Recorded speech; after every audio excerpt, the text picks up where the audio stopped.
Bonjour à toutes et à tous, bienvenue pour cette conf de presse d'avant-match face à Aubagne. Coach, avant de parler du match qui va arriver, on revient quelques secondes sur le précédent. Scénario cruel, comment vous avez digéré cette fin de match avec vos joueurs là en début de semaine? Difficilement, mais il faut toujours tirer des enseignements d'une défaite. Je pense qu'aujourd'hui, il faut qu'on travaille beaucoup plus devant, sur les occasions qu'on peut, un peu plus concrétiser en but. Nos attaquants, ils sont conscients qu'il faut qu'ils travaillent, donc il faut qu'on continue à travailler. Après, il y a aussi le coup de pied arrêté. On se dit qu'il n'y a pas que les attaquants qui peuvent marquer des buts. On a marqué sur un coup de pied arrêté.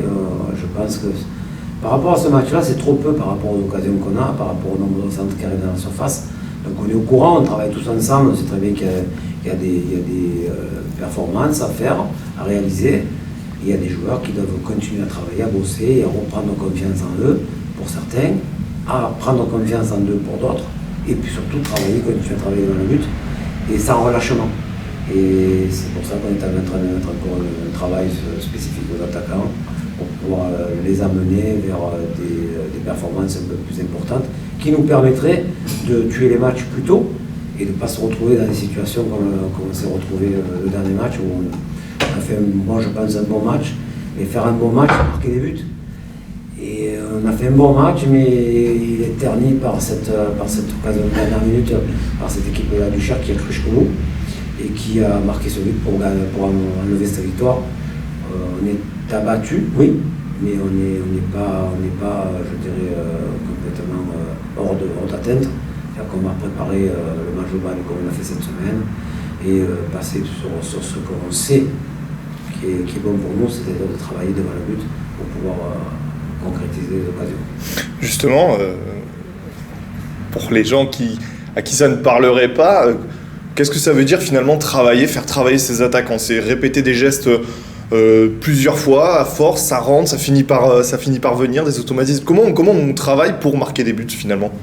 Déjà, marquer des buts, c'est déjà, il y a de l'instinct, il y a un niveau, il y a le talent. Donc le talent, c'est important.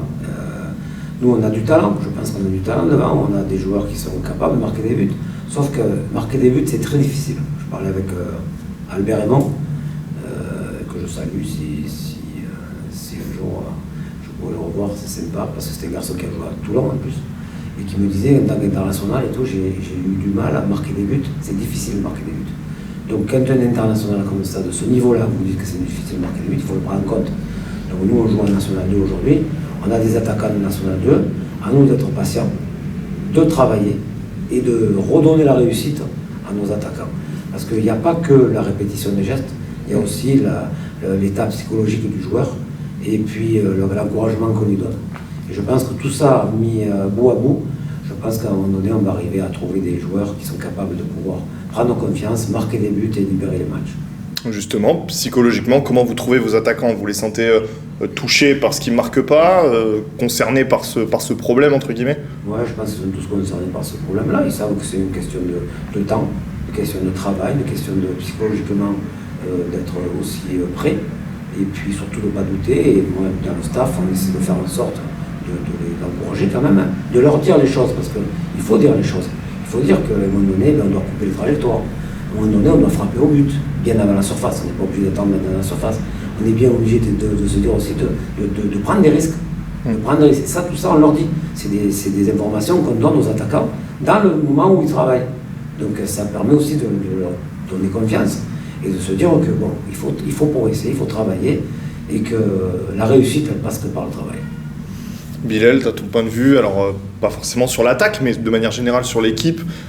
J'imagine que vous êtes sortis très déçus de ce match face à la Duchère. Comment vous vous êtes retrouvés là lundi et qu'est-ce que vous vous êtes dit entre vous? Ouais, c'est vrai qu'on a été, après le match, on a été assez abattus dans le vestiaire. Voilà, prendre un but comme ça à la dernière minute, ça fait mal, surtout que dans l'ensemble, on a trouvé, nous les joueurs, qu'on avait fait plutôt un bon match. On a été vaillants dans les duels. On a concédé très peu d'occasions, si ce n'est les buts. On en a eu plusieurs situations. Après, voilà, c'est des matchs ça arrive de prendre des buts comme ça, mais on s'est dit que qu'il fallait pas réitérer ça. Voilà, on a été lundi, on s'est retrouvés tous, j'ai envie de dire, avec le bleu de chauffe. On s'est dit voilà, il faut qu'on continue de travailler et puis la roue va commencer à tourner parce que perdre un match comme ça et faire des matchs nuls contre Fréjus, voilà, il faut qu'on arrive à faire changer la chose. Oui, justement, ces 2 matchs à domicile que tu viens de citer, Fréjus et Lyon-la-Duchère, il y a aussi ça dans un coin de vos têtes. Il faut regagner à domicile, redonner la joie aux supporters, de la victoire, parce que ça fait longtemps maintenant qu'ils l'attendent à domicile. Après, je pense qu'on y pense tous. Voilà, on espère que cette première victoire, elle va en engendrer d'autres. On l'attend fortement. Après, voilà, c'est vrai que nous, les joueurs, on veut absolument gagner à domicile face à nos supporters, à nos familles, etc. Donc on l'attend vivement et on y travaille pour. Bon, pour se relancer, ce sera Aubagne, coach. Un club que vous connaissez, je pense, plutôt bien. C'est un match particulier pour vous ou c'est un match comme un autre? Bon, c'est un match particulier, c'est normal, parce qu'on a fait 5 ans dans ce club, qu'on a fait des choses intéressantes. Qui fait aussi que si je suis à Toulon aussi, c'est parce que Aubagne, ça a bien marché aussi. Hein. Il ne faut quand même pas oublier de se dire que c'est un club familial qui a envie de vite se sortir de la zone dangereuse comme tout le monde, et puis parce qu'il y a beaucoup de descentes cette année. Je pense que c'est un match qui sera très compliqué, c'est un match où on est attendu, parce que aussi les joueurs ils veulent faire voir aussi au staff qui est parti vers d'autres ambitions, on dira, qu'ils sont quand même là, ils sont présents, je crois, si je me souviens bien, ils n'ont pas perdu le match à la maison encore. Donc ils veulent continuer à garder cette visibilité. Aujourd'hui, ça sera un match compliqué, c'est vrai, on s'y attend, mais nous, on a besoin de rattraper les points qu'on a perdus la semaine dernière. Et on fera tout pour aller gagner à Aubagne, malgré que ce soit un match compliqué. Quel souvenir vous gardez du match de l'an dernier face au Sporting? C'était plutôt vers le début de saison, si je ne dis pas de bêtises. Ça s'était terminé en match nul. Quel regard vous portiez sur cette équipe-là de Toulon à ce moment-là et ce club de Toulon? Je regardais, je me disais que ça pouvait mieux faire, parce qu'il y avait des individualités intéressantes. J'ai été surpris après, je reconnais, de voir leur parcours après notre match, parce qu'on fait un partout, ils peuvent gagner, tout le monde peut gagner à Aubagne, des occasions, surtout en première mi-temps. Ils ne gagnent pas, on fait match nul, un partout, mais derrière, ça a été surprenant de voir que cette équipe puisse, à l'image d'un peu ce qu'on voit des 2 premières journées de championnat, pas s'imposer à domicile et perdre des points et se retrouver dans une zone dangereuse. Bilal, toi, quel regard tu portes sur cette équipe d'Aubagne? Le coach le disait, c'est toujours compliqué d'aller jouer là-bas, d'aller gagner là-bas. Ouais, l'année passée, j'y ai pas joué, mais c'est une équipe qui a le même nombre de points que nous. Donc voilà, comme il a dit le coach, ils sont invincibles chez eux. Ça va être un match costaud à jouer. Et puis voilà, nous on va là-bas pour comme il a dit le coach, rattraper les 3 points qu'on a perdus ce week-end à domicile.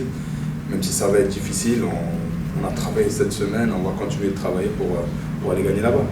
D'un point de vue personnel, tu as eu quelques petits pépins en tout début de saison. Comment tu te sens là physiquement? Comment tu es aujourd'hui? Ouais, j'ai eu une petite déchirure à la dernière semaine de prépa.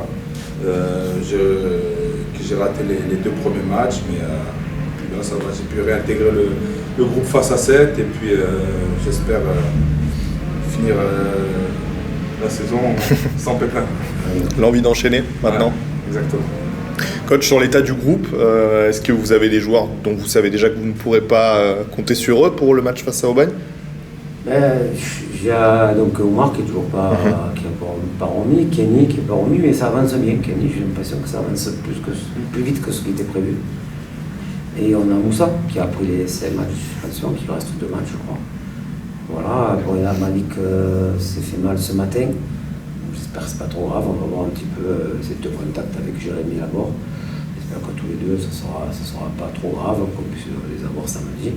Ça, on ne sait pas, on va voir un petit peu d'ici demain, d'ici après-demain plutôt, d'ici vendredi. Voilà, donc sinon le groupe dans lui-même, il est complet avec ces joueurs-là, mais bon, un groupe de 22 joueurs, c'est normal que ça bouge, quoi. Il y a des joueurs blessés, suspendus.